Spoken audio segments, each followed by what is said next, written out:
Assalamualaikum warahmatullahi wabarakatuh.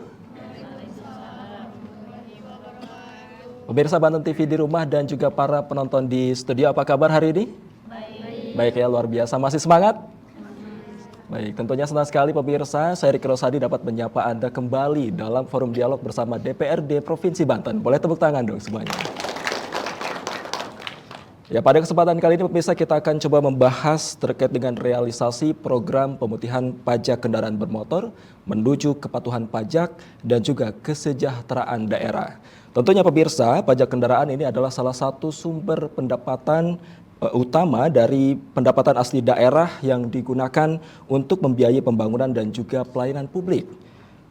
Tahun ini pemerintah menurunkan ataupun kembali meluncurkan program pemutihan pajak kendaraan melalui keputusan Gubernur nomor 170 tahun 2025 yang terhitung dari kemarin di tanggal 19 yang dimulai sejak 10 April yang lalu. Pemirsa ini sudah menghimpun kurang lebih sekitar 441 miliar. Bersama para narasumber yang sudah hadir pada kesempatan kali ini tentunya kita akan coba membahas bagaimana kemudian dampak program ini terhadap kepatuhan wajib pajak dan juga pembangunan daerah serta strategi fiskal daerah. Bersama saya di sini sudah hadir Ibu Encop Sofia, sudah tidak asing lagi mungkin untuk pemirsa Banten TV. Assalamualaikum Ibu, apa kabar? Waalaikumsalam, alhamdulillah sehat. Luar biasa. Di tengah-tengah kita juga pemirsa sudah hadir ini dari Kepala Sub Bidang Pendaftaran, Pendapatan dan juga Penagihan Pajak Daerah, Ibu Rifa Zakia. Apa kabar Ibu? Alhamdulillah. Luar biasa. Semangat Ibu ya hari ini. Insya Allah semangat ya. Siap. Dan pemirsa di sebelah ujung kanan saya ini sudah tidak asing lagi tentunya di pemirsa Banten TV di rumah ini ada Bung Eko Supriyatna. Siap. Apa kabar Bung? Baik, siap. Sudah siap Bung kita membahas terkait realisasi ini? Oke. Siap Bu ya? Siap. Oke. Baik pemirsa, sebelum kita membahas lebih jauh terkait dengan apa kemudian dampak dari program pemutihan pajak kendaraan ini, kita ke Ibu Encop Sofia terlebih dahulu. Ibu Encop, kalau kita melihat terhadap capaian program yang saat ini setelah digalakkan oleh pemerintah Provinsi Banten, 19 Mei ini sudah mencapai 441 miliar dalam waktu kurang lebih 5 minggu ini. Bagaimana kemudian DPRD menanggapi hal ini? Ya, kami dari DPRD Provinsi Banten menanggapi bahwa keputusan apa yang dilakukannya kebijakan Gubernur Banten melakukan pemutihan pajak untuk kendaraan bermotor ini adalah kebijakan yang sangat strategis dan inovatif. Kita tahu bahwa pajak kendaraan bermotor ini kan seperti tadi sudah disinggung oleh Kang Rifki ya, bahwa peruntukannya itu untuk pelayanan publik, untuk kesejahteraan masyarakat, juga untuk peningkatan UMKM dan lain sebagainya yang peruntukannya ini sangat strategis untuk masyarakat. Dengan kebijakan ada pemutihan yang dilakukan oleh gubernur, seolah-olah seperti kok ini sangat dibutuhkan, tetapi kenapa kok dilakukan pemutihan gitu ya. Nah, inovasinya di situ. Ternyata pemerintah Banten ini memiliki pertimbangan, memiliki sensitivitas terhadap persoalan-persoalan perpajakan. Jadi ternyata setelah diadakan pemutihan kendaraan bermotor, ternyata pendapatan kita sangat meningkat gitu. Ini artinya bisa juga kita tafsirkan mungkin banyak sekali orang yang mau taat pajak, tetapi terlalu lama ini terlalu lama tertinggalnya, sehingga mungkin pertimbangannya punya motornya kurang bagus, kalau dibayarin pajak yang sampai 5 tahun atau 10 tahun gitu ya, jadi hitungannya nih besaran pajak dibanding harga motor ya. Atau yang punya perusahaan-perusahaan yang punya mobil banyak, dengan kesibukannya mungkin telat, masing-masing telat entah setahun, 2 tahun dan lain sebagainya. Dengan pemutihan ini itu artinya pemutihan kembali bagaimana kesadaran taat pajak yang dulu pernah tertinggal, seperti pemaafan dan kita mulai melaju dengan kehidupan awal. Dengan begitu pajak kendaraan bermotor sudah semakin terpetakan berapa sesungguhnya kita ini memiliki potensinya, dan saya yakin ke depan masyarakat semakin taat pajak. Baik, berarti ini kemudian menjadi stimulan begitu ya untuk para wajib pajak yang mungkin merasa kalau saya bayar pajak nanti ada tunggakan dendanya lebih besar dibandingkan harga jualnya, harga jual motor itu. Ini menjadi stimulan. Iya betul. Oke, kita kembali ke kita kembali ke Bu Rifah.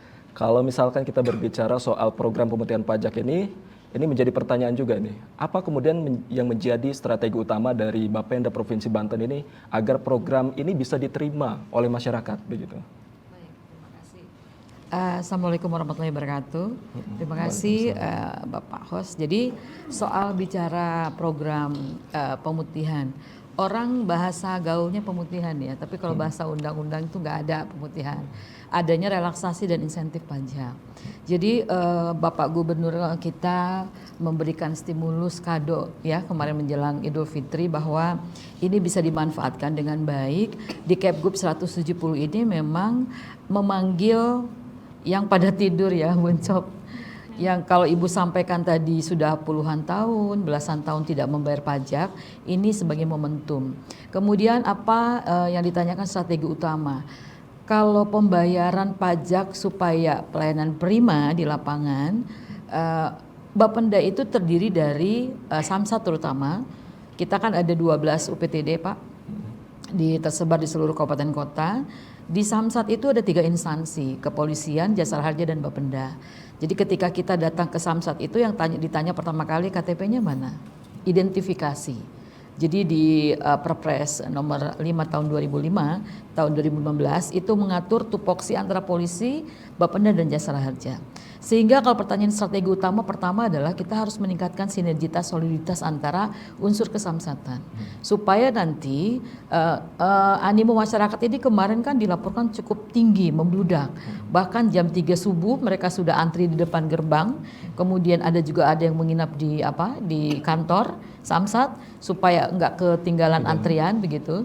Jadi strategi utama yang paling penting adalah soliditas, kerjasama, harmonisasi, akselerasi yang dipermudah untuk mendapatkan pelayanan kepada para wajib pajak di dalam mereka yang memanfaatkan program pemutihan ini begitu. Yang kedua, kemarin Pak Gubernur kan sudah memimpin rapat evaluasi dengan seluruh sekda kabupaten kota. Karena sejak tahun 2025 PKB-nya dibagi Pak dengan kabupaten kota, ada option namanya. Itu diatur di Undang-Undang 1 tahun 2022 HKPD. Dulu kan bagi hasilnya lama 3 bulan. Kabupaten kota butuh dana untuk membangun infrastruktur sekolah dan lain sebagainya. Sehingga ada option everyday 66% pajak yang dibayarkan oleh masyarakat itu masuk ke RKUD masing-masing kabupaten kota. Sehingga ketika antrian terjadi membludak di Samsat, kami kebetulan kami dari tim mitigasi melakukan monitoring ke seluruh Samsat, dan alhamdulillah Bapenda kabupaten kota itu sudah menyediakan membantu sarana prasarana. Mulai dari kursi, penambahan kursi, AC portable, komputer, printer, sampai dengan tenda. Bahkan logistik minuman air mineral, karena kebayang ya kemarin saya lihat di Samsat Balaraja itu antriannya panjang sekali. Animo luar biasa. Ya, membludak, bahkan memang ini di luar ekspektasi kita.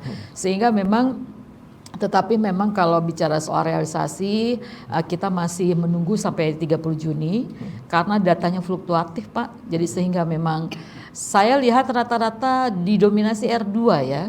Roda 2. Iya, roda 2. Jadi R4-nya belum kelihatan karena masih 10:1 saya lihat gitu.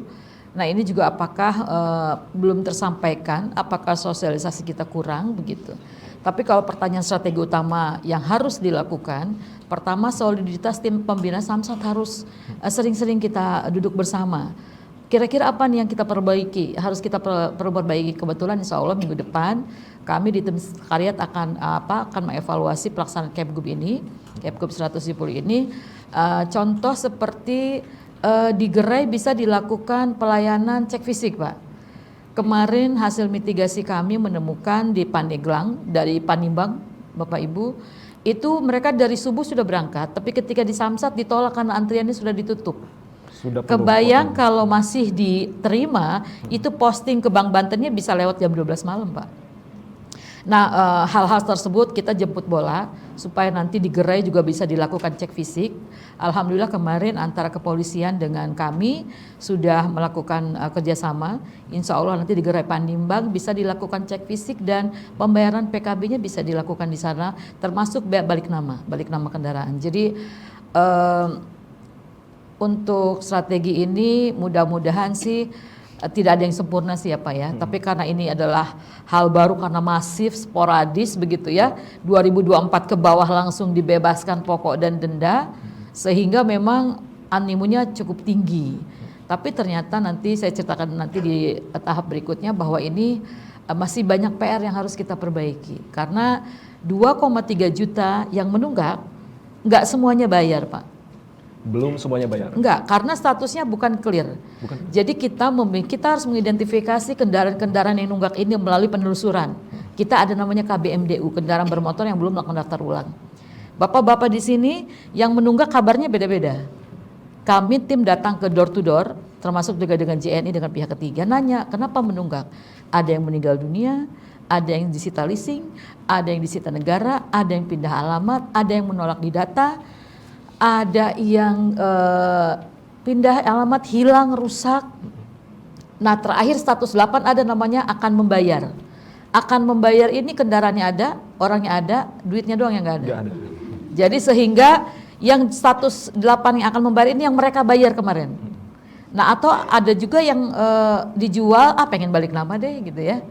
Ada juga yang kayak gitu. Jadi 2,3 juta itu tidak akan signifikan turun yang menunggak itu kalau tidak dilakukan treatment selain yang bayar itu. Yang rusak mau diapain nih, kan banyak banget Pak yang rusak. Termasuk kendaraan plat merah juga banyak yang rusak. Lalu yang hilang mau diapain? Jadi yang masih ada potensi disita leasing, hilang, meninggal dunia, pindah alamat itu masih bisa kita kejar. Di seluruh Samsat bisa dengan tim KBMDU-nya. Tapi masalahnya adalah seperti apa begitu nanti treatment ke depannya.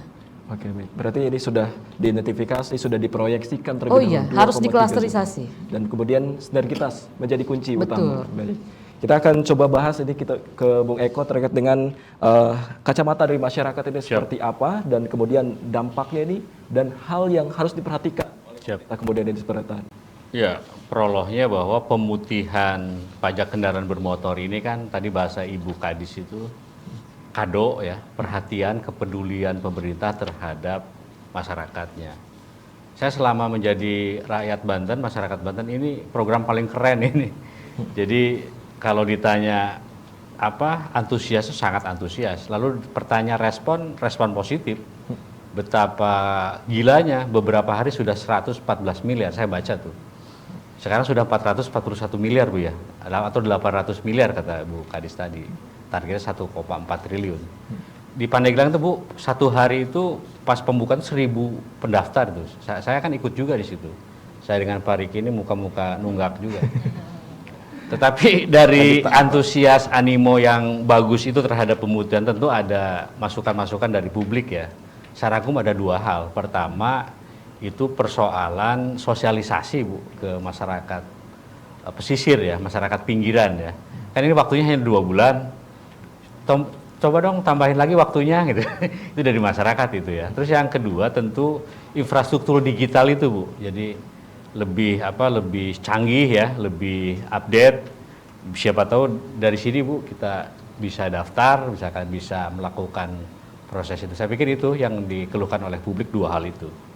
Ini menjadi Digitalisasi perhatian itu. khusus juga begitu ya. Betul. Oke, baik, kita kembali ke Ibu Rifa. Ibu Rifa ini sempat disinggung, apa kemudian target dari Bapenda sendiri ini yang menjadi target dengan program ini ataupun di tahun ini bagaimana? Apakah dengan program ini bisa melebihi ekspektasi atau seperti apa di lapangannya begitu? Ya, terima kasih. Jadi soal tadi realisasi dan target Pak, kalau dilihat dari angka tunggakan 2,3 juta, kemarin realisasi khusus tunggakan ya Pak, kita kan lihat 2,3 juta unit sekian, tunggakan kita 5 tahun, dari 2020 sampai 2024. Itu 20. Iya, karena masa daluarsa pajak 5 tahun.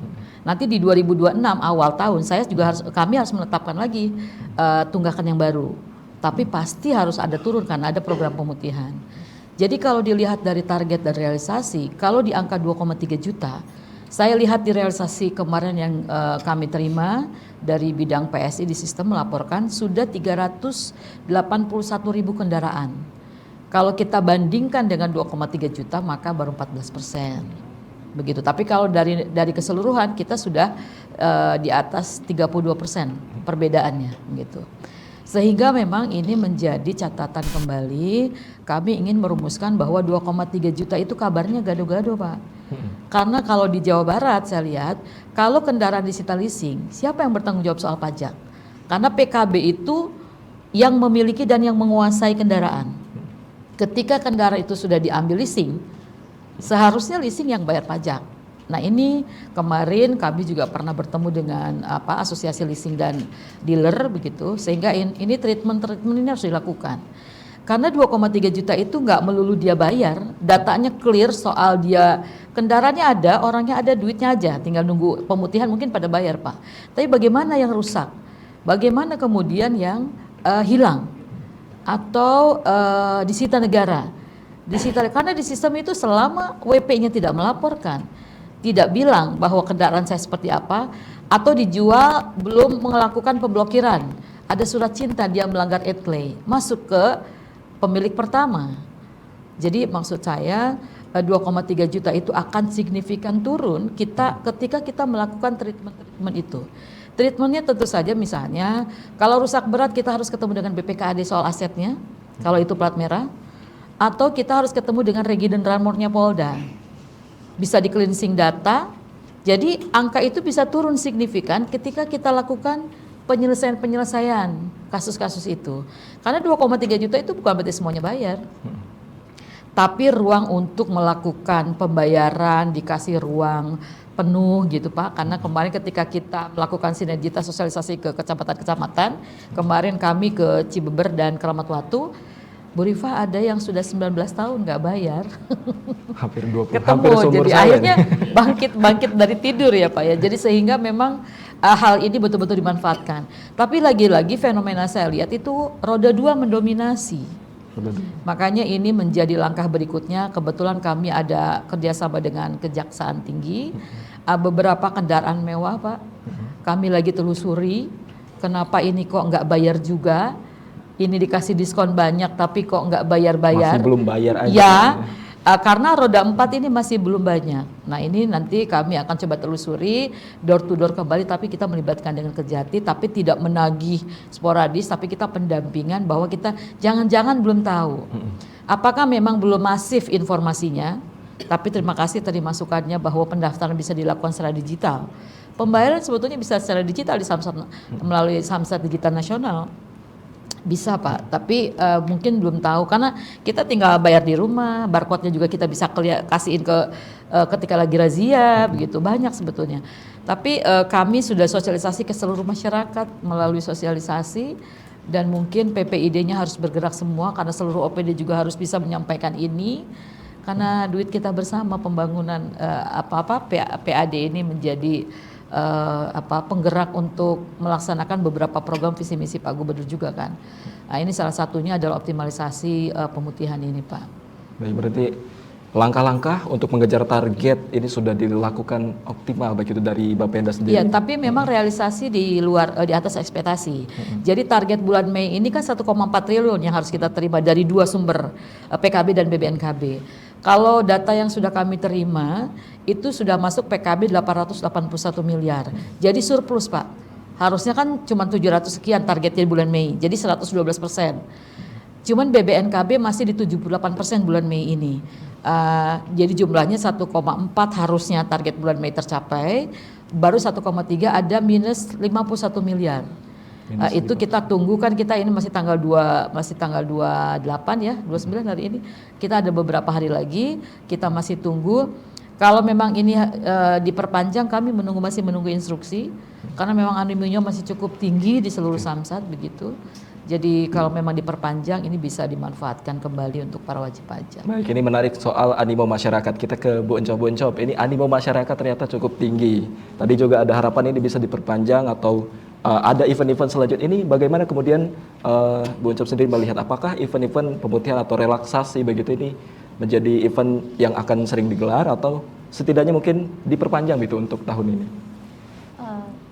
Kalau menurut pandangan saya, kalau ini menjadi rutinitas misalnya, apakah setiap tahun dijadikan event ya, menjadi event kado, istilahnya kado istimewa, saya kurang sepakat kalau akan menjadi rutinitas. Jadi ini merupakan satu kebijakan afirmasi. Jadi kalau kebijakan afirmasi itu jangan menjadi rutinitas. Khawatirnya kemudian menjadi mentalitas masyarakatnya itu ya sudahlah, kalau sekarang belum, kita nunggu tahun lagi gitu ya. Jadi keluar dari substansinya, di mana substansinya itu pemerintah Banten memahami kesulitan dan persoalan masyarakat, dan juga memahami bahwa sebenarnya masyarakat Banten ini memiliki keinginan untuk membayar pajak, tertib pajak. Tetapi karena ada persoalan-persoalan yang dianggap kita mesti peduli, maka ada, kalau saya bukan bahasa undang-undang ya Bunda ya masalah pemutihan ini. Saya berharap bahwa sosialisasi kebijakan ini terus digencarkan. Karena kalau kita lihat, kalau potensinya itu banyak kendaraan roda 2, berarti ini justru itu kan cerminan dari profil masyarakat Banten gitu ya. Ya kalau roda 2 itu hampir semua masyarakat zaman sekarang nih ya pada pakainya roda 2. Dan itu cerminan bahwa sebenarnya wajib pajak ini sadar bahwa dia akan melakukan pembayaran pajak. Tetapi kenapa mereka melakukan penunggakan? Berarti ini ada persoalan kemiskinan, persoalan kemampuan ekonomi, sehingga kebijakan ini merupakan satu afirmasi di mana wajib pajak yang memiliki kesadaran pajak diperingan. Nah, usulan konkretnya kalau saya sih melihat nampaknya ini lebih baik ini diperpanjang, tetapi jangan menjadi rutinitas tahunan, karena itu tidak mendidik lagi gitu loh. Ini diperpanjang karena ini satu kebijakan kejutan ya yang sangat inovatif, sehingga sangat memungkinkan ini belum terjangkau ke seluruh penjuru masyarakat Banten gitu informasinya. Sehingga sembari kita melakukan sosialisasi itu juga jangan berhenti. Tadi sudah bagus juga ya Bu Rifa bagaimana kejar bola dan bagaimana bersinergi dengan lembaga-lembaga lain yang terkait. Saya kira ini sudah sangat baik. Ya usulan konkretnya lebih baik diperpanjang lah Pak Gubernur ya, agar masyarakat Banten yang memang memiliki keinginan untuk tertib pajak ini juga memiliki waktu. Khawatirnya informasi itu belum sampai secara menyeluruh. Baik, dalam artian ini kalau untuk perpanjang boleh lah ya, kita berharap program ini bisa diperpanjang. Tapi kalau misalkan diadakan event lagi, ini justru malah keluar dari substansi untuk para stimulan tadi. Iya betul. Baik, ini semakin menarik pemirsa terkait dengan pembahasan realisasi pemutihan pajak kendaraan ini. Ini kemudian kita kembali ke Bu Rifa. Tadi sempat disinggung juga sebetulnya sama Bung Eko terkait dengan sosialisasi terlebih ke wilayah-wilayah terpencil. Ini sejauh mana kemudian efektivitas sosialisasi yang dilakukan Bapenda ini?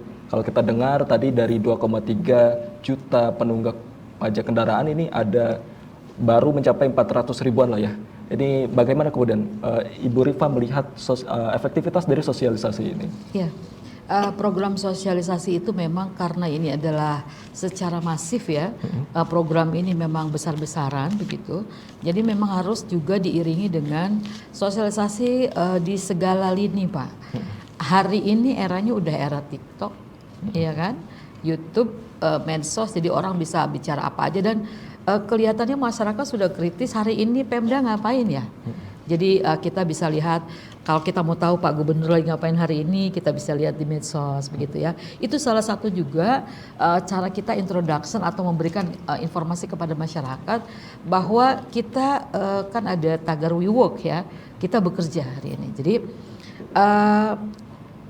usulan terkait masyarakat pinggiran, kami juga ada kegiatan sosialisasi merangkul berbagai komunitas. Misalnya dengan para influencer, para YouTuber di Banten. Kami juga sudah pernah melakukan sosialisasi bersama.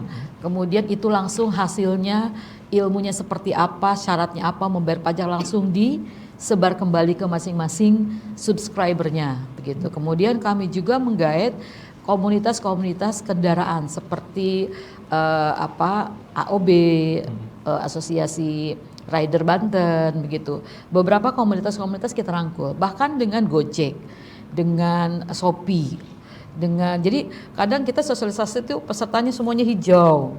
Nanti besok warnanya oranye. Bagaimana pesertanya? Jadi berbagai komunitas kita rangkul, Pak. Sehingga memang atau bahkan di lingkungan rumah tangga kita sendiri dengan RT, dengan RW kami sampaikan. Jadi semua kita rangkul supaya ini bisa segera sampai. Sama dengan kabupaten kota juga.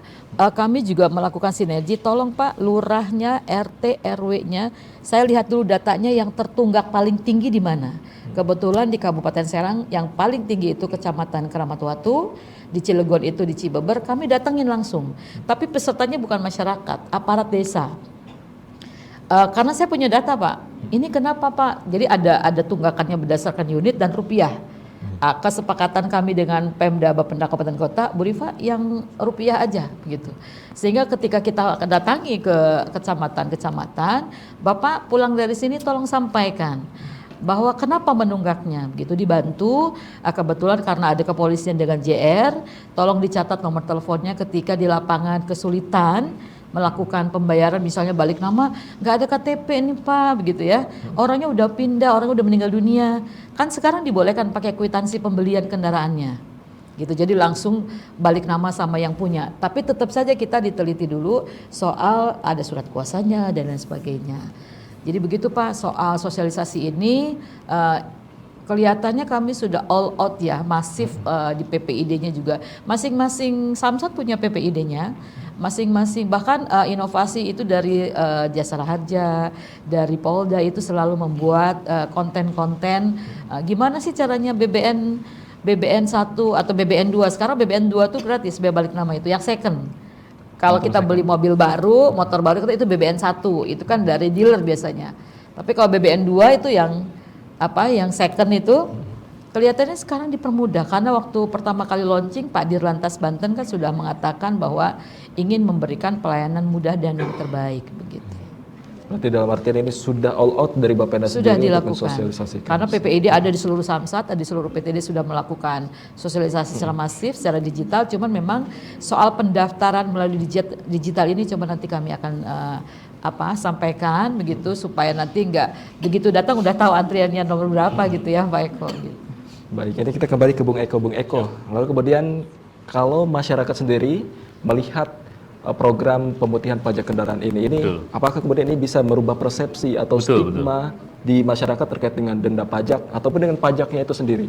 Sebelum ada pemutihan, persepsi publik itu kalau dengar kata denda ya, itu sumeh, takut ya, mahal gitu kan kerasa oleh kita kan.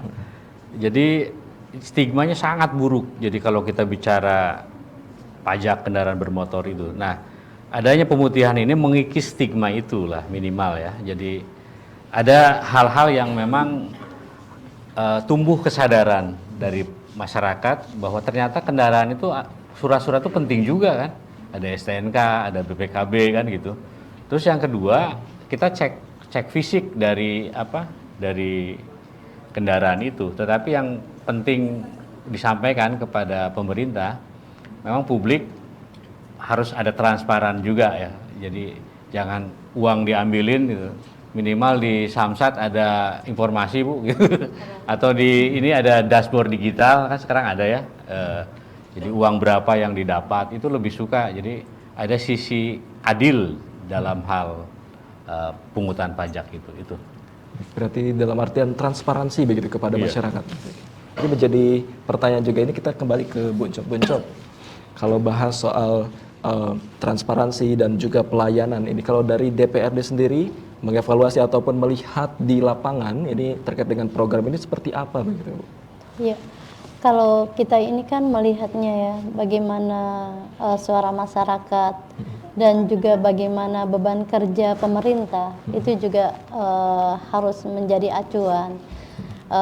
Apa yang dilakukan pemerintah Banten dengan meringankan beban ya masyarakat yang tertunda pajaknya, itu juga saya nggak tahu ya, apakah ada kebijakan juga untuk para petugasnya ini, ada peningkatan kesejahteraan, karena kan biasanya kita ya, mereka itu melayani misalnya 10 kendaraan, 11 kendaraan, tiba-tiba sekarang 1000. Saya kira itu juga harus menjadi perhatian juga, bagaimana yang melayani masyarakat itu mudah-mudahan pemerintah juga memastikan adanya reward gitu, ada reward, karena kasihan banget ya.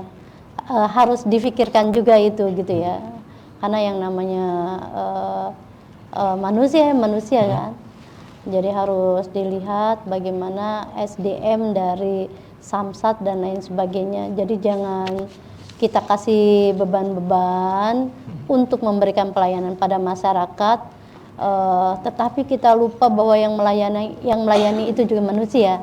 Iya, jadi harus ada rewardnya, harus ada balance-nya. Kembali lagi pada pertanyaan apa, Kang Rifki? Terkait dengan sosialisasi tadi yang sudah dilakukan, terus juga bagaimana kemudian tadi kalau sudah pelayanan tadi, jangan sampai kita memikirkan yang wajib pajaknya aja, tapi yang melayani wajib pajak juga tadi harus sudah di. Iya, betul. Nah, kalau soal sosialisasinya ini bagaimana kemudian efektivitasnya ini, Bu? Sebenarnya tadi tuh yang sudah disampaikan oleh Bu Rifa, mengejar bola, terus sosialisasi dengan berbagai unsur ya, dengan berbagai jaringan, bahkan dengan medsos, itu kalau kita bilang itu udah bagus ya. Tetapi pertanyaannya, kenapa ini masih banyak potensi-potensi pajak yang belum juga termotivasi.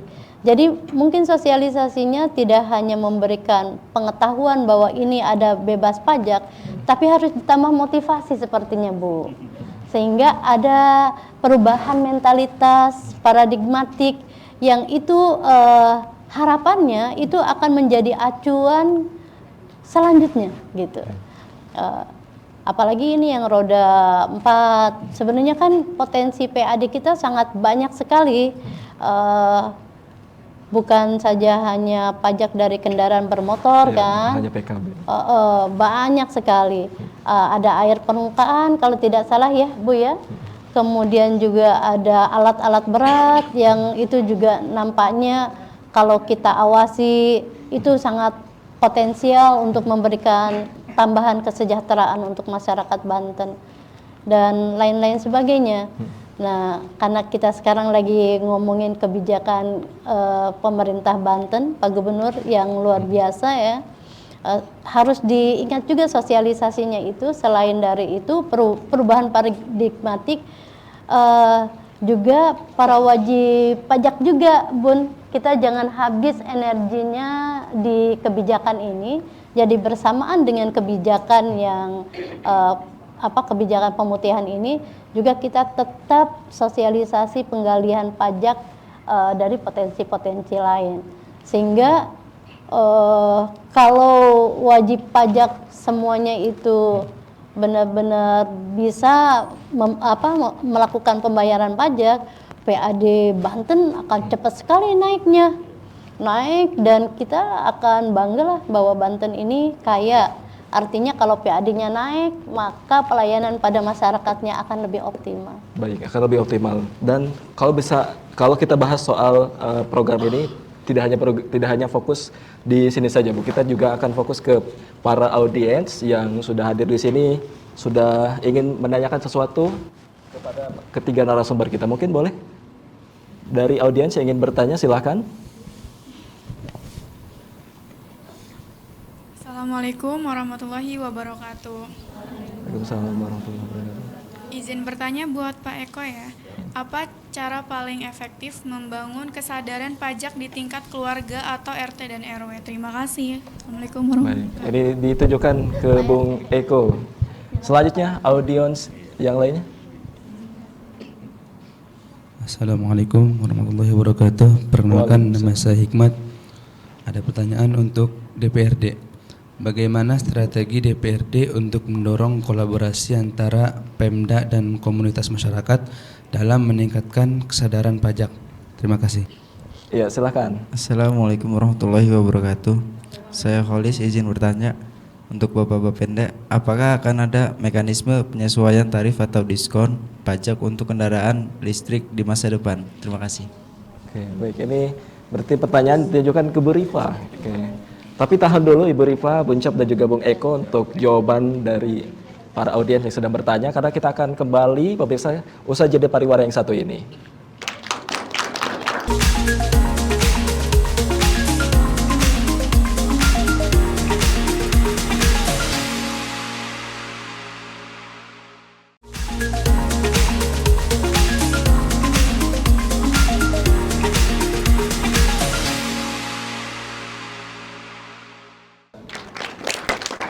Terima kasih pemirsa, Anda masih menyaksikan Forum Dialog bersama DPRD Provinsi Banten. Baik, ini kita ke Bung Cap terlebih dahulu. Mungkin Bung Cap tadi ditanyakan bagaimana kemudian dari DPRD sendiri ini terkait memastikan optimalisasi dari Pemda dan juga komunitas-komunitas ini bisa optimal begitu. Ya, ya, karena kalau di DPRD ini kan memang kita ini sebagai fasilitator ya. Kita sebagian adalah bagian dari pemerintah sebagai pelaksana pemerintahan. Sebagian lagi adalah bagaimana kita merepresentasikan masyarakat. Nah, untuk kesadaran pajak ini tidak bisa sendiri-sendiri. Jadi memang harus ada stakeholders, kayak stakeholders forum gitu ya. Yang sosialisasinya itu kalau DPRD ini kan merepresentasikan masyarakat yang beragam. Nah, masyarakat yang beragamnya ini ya memang harus kita kumpulkan, kemudian kita ngobrol dengan pemerintahnya, dengan Bapenda gitu ya. Jadi kayak program-program sosialisasi antara Bapenda dengan stakeholders forum yang diinisiasi oleh teman-teman dewan, saya kira penting. Jadi teman-teman dewan memfasilitasi seluruh organ masyarakat, kemudian Bapenda melakukan sosialisasi. Outputnya apa? Outputnya adalah itu kesadaran paradigmatik wajib pajak. Walaupun kita sudah tahu bahwa pajak itu satu kewajiban, tetapi mungkin akan tersentuh lagi kalau kita ngomongin pajak ini bukan sekedar bayar. Bukan sekedar kita punya motor, kemudian kita memiliki kewajiban untuk membayar, atau punya mobil memiliki kewajiban untuk membayar pajak. Tapi bayarnya itu sebenarnya merupakan satu kepedulian pada masyarakat Banten, yang mana itu bisa meningkatkan kesejahteraan masyarakat Banten gitu, peningkatan UMKM, peningkatan sarana prasarana, infrastruktur dan lain sebagainya. Jadi kesadaran itu saya kira yang harus dikuatkan, jadi tidak melulu secara administratif. Bapak-bapak, ibu-ibu itu kayaknya orang-orang sudah tahu semua, tapi inovasi, berpikir, diajak memikirkan bagaimana masyarakat Banten memikirkan tidak hanya pribadinya tapi memikirkan Banten secara luas dan untuk kesejahteraan masyarakat secara luas. Jadi perpaduan antara pemerintah, DPRD dan masyarakat dengan berbagai organnya ini sangat penting untuk membuka kesadaran paradigmatik, sadar pajak plus juga sadar bagaimana membangun masyarakat Banten. Baik, ini sudah terjawab ya untuk pertanyaan dari audiens. Jadi kita kembali ke Bung Eko. Bung Eko tadi ditanyakan bagaimana kemudian cara paling efektif untuk bisa membangun kesadaran bayar pajak, bahkan di tingkat lingkup terkecil keluarga atau RT RW begitu. Cara yang paling efektif itu dimulai dari lingkungan sekitar ya, dari keluarga, dari RT, RW, terus komunitas lokal. Di kampung saya itu ada Matador Sadar Pajak. Jadi manggih tanyakan didorong Bu, Klub Vespa. Ibu sudah tahu tadi Rojali ya, Rombongan Jandalia itu singkatan Bu. Jadi dia peduli pajak. Sekarang kan sudah ada pajak masuk kampus ya. Sekarang kan tidak suka yang formal-formal Bu, ngurek, bebancakan ngomongin pajak gitu kan. Jadi ada yang lebih keren lagi, TikTok dan IG ya, itu disebar di Japri, di WA. Terutama yang paling penting poster Bu, yang menarik gitu menurut saya itu. Itu kira-kira. Baik, berarti harus mulai dari lingkup keluarga komunitas. Ini sudah harus bisa disosialisasikan untuk membangun kesadaran. Gitu. Ini kita ke pertanyaan selanjutnya nih ke Bu Rifa. Bu Rifa tadi sempat ditanyakan, kalau bicara soal pajak kendaraan bermotor, ini kan yang lagi ngehits kan soal motor ataupun mobil listrik nih Bu, yang saat ini mungkin masih gratis gitu. Ini kalau di masa depan ini bakal ada penyesuaian pajak-pajak ini seperti apa begitu nanti ke depannya? Baik, jadi memang fenomena terakhir ini kita lihat banyak orang masyarakat sudah mulai melirik kendaraan listrik. Selain pajaknya masih gratis karena di Undang-Undang HKPD dikecualikan Pak. Tapi kalau ke depan kita nggak pernah tahu karena undang-undang itu sifatnya dinamis Pak. Melihat perkembangan apa yang terjadi. Bayangkan kalau mobil listrik masih juga menikmati jalan nasional provinsi, kabupaten kota bahkan desa, kan tetap saja harusnya sih bayar pajak. Begitu ya, tapi memang secara regulasi belum diatur, tapi tidak menutup kemungkinan ke depan barangkali tarif akan diperlakukan ketika kepemilikan mobil listrik ini kelihatannya lama-lama makin banyak yang punya, gitu satu. Yang kemudian saya ingin menambahkan bahwa kenapa fenomena R2 yang banyak di Samsat, ternyata memang data potensi kita kan sebetulnya ada 5,2 juta unit kendaraan Pak. Dari 5,2 juta itu setengahnya menunggak 2,3 juta tadi. Dan memang roda 2 ini jumlahnya 4,1 juta unit, 1 juta sekiannya roda 4. Sehingga memang itu mendominasi di Samsat. Yang kedua betul seperti yang dikatakan oleh Ibu Encop bahwa ini program ini karena ini hadiah dari Pak Gubernur begitu, ke depan barangkali mudah-mudahan ini menjadi, kita mulai dari nol ya, kayak SPBU ya Bu. Kita mulai dari nol. Sehingga memang jangan dijadikan budaya, mau bayarnya nunggu pemutihan begitu ya. Kelihatannya memang betul tidak mendidik. Jadi sehingga kalau di acara sosialisasi saya sampaikan, tidak akan pernah rugi kita bayar pajak karena ting-bating kata orang Serang gitu ya. Ketika di jalan ada apa-apa kecelakaan, ibu tidak bisa mengklaim asuransi jasa raja kalau pajaknya mati. Satu itu. Kemudian yang kedua, soal keterlibatan kepatuhan melekat yang harus ditanamkan oleh wajib pajak, kadang-kadang kita simalakama Bu. Contoh misalnya, kita kadang-kadang memang realisasi turun ketika mau lebaran. Beli baju dulu Bu, baru bayar pajak misalnya. Atau tiba-tiba musim sekolah masuk. Nah memang ada grafik fluktuasi beberapa atau bulan-bulan tertentu yang memang itu turun Pak.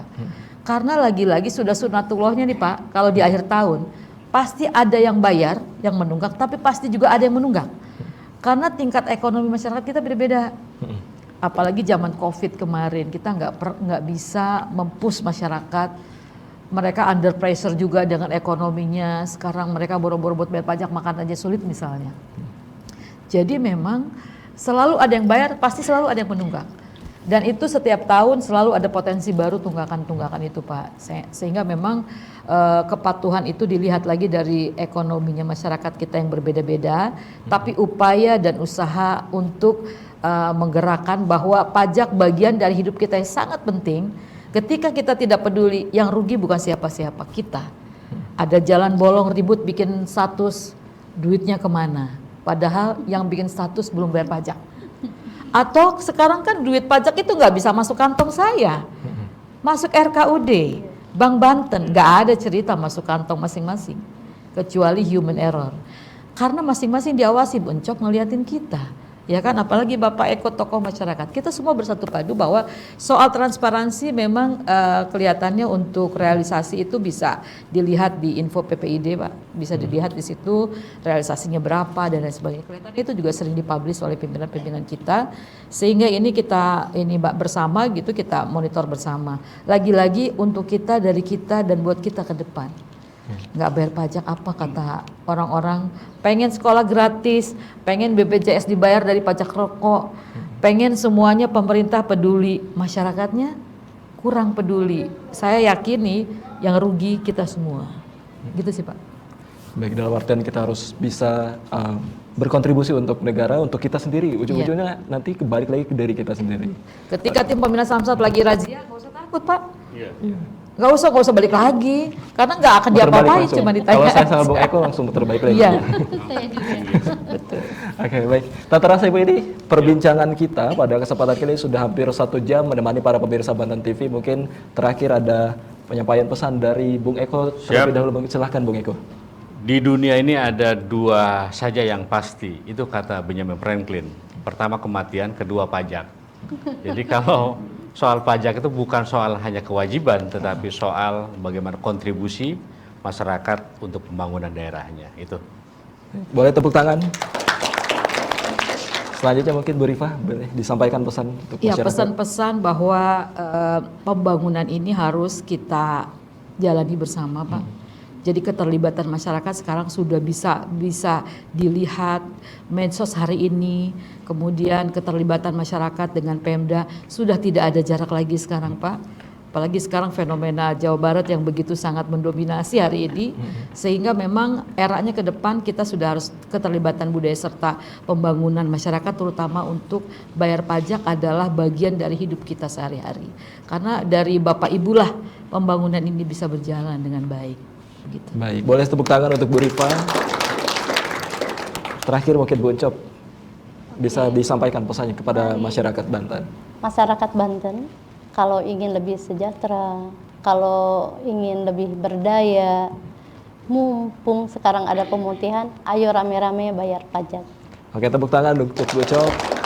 Dan kita beri tepuk tangan juga untuk ketiga narasumber. Terima kasih sudah hadir Ibu Uncop dan juga Bu Rifah dan Bung Eko yang sudah hadir menemani kita. Dan pemirsa, tak terasa 1 jam kita menemani Anda terkait dengan realisasi ataupun program hadiah dari Pemprov Banten kepada para masyarakat untuk bisa taat bayar pajak.